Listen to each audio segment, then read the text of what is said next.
Hey there, ladies and gentlemen, it's me, Dr. Donna. Welcome to week 29 of 10. Last week I read Make Your Bed. Here's what I have for you. Ladies and gentlemen, this was a great book. It was a great read, and I have 7 things that I'd like to leave you with that resonated with me. Number 1. Start your day with a completed task. And in the book, he says, make your bed.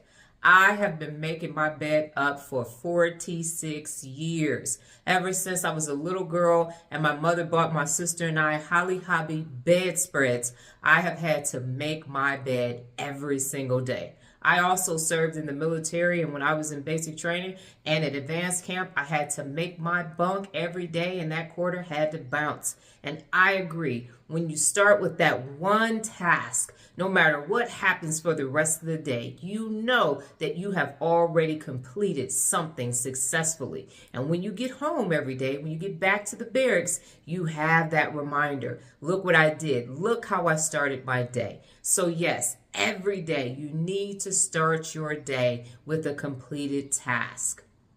Number 2, failure can make you stronger. Failure can make you stronger. It's not in the success. Every time you succeed, you go, I succeeded. But if you go after something and you fail, you learn, and it makes you stronger. It makes you say, you know what, I failed, but I'm getting ready to come back bigger, better, bolder, and badder. So take those failures and use them as fuel to fuel you to your success. Number 3, stand up to bullies. Stand up to bullies. And that's what personal accountability is all about. Standing up to the unaccountable people doing unaccountable things that are impacting everybody else. You have to stand up to them. You have to hold them personally accountable. You have to set and maintain high standards. And you have to say, absolutely not. There will be no bullying. There will be no unaccountability. None of that loser mindset over, up, and through here. You have to stand up to those bullies. The next one, be your very best in the darkest moments. Be your very best in the darkest moments. I have had several dark moments in my life.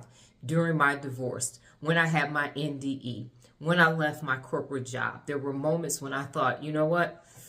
This just doesn't seem right. I know I've made a good decision for myself in getting divorced and leaving my corporate job, and I will get through this health challenge. But in those moments, you just think and you just sit there. When I was lying in that hospital bed for 13 days with no food and no water, I was just praying to God, if you get me out of this situation, if you get me out of this situation, I promise you, I'm going to do great and wonderful and grand things. And that's what you have to do. You have to say that it might be dark right now, but when the sun comes up, I'm going to be ready. I'm going to get through this dark time because there is light on the other side of this.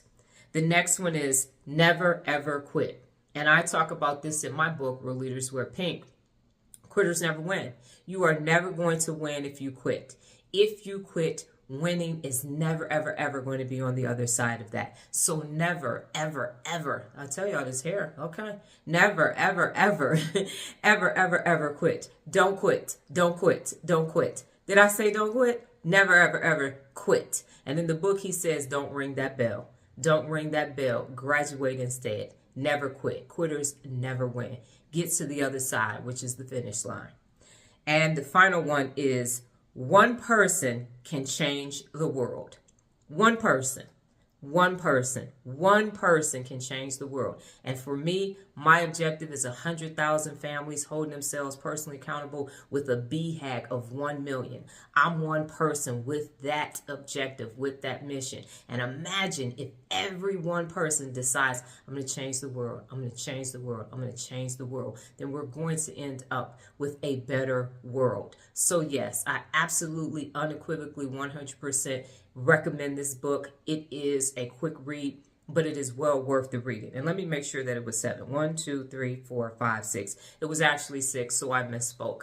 So it's 6 great, wonderful takeaways for me, and it definitely is a thumbs up. Last week's next cycle, my daughter is able to sleep anywhere. I mean, she can just fall asleep wherever she is. She has been that way since she was a baby. And she actually has scoliosis, so she takes naps on the floor.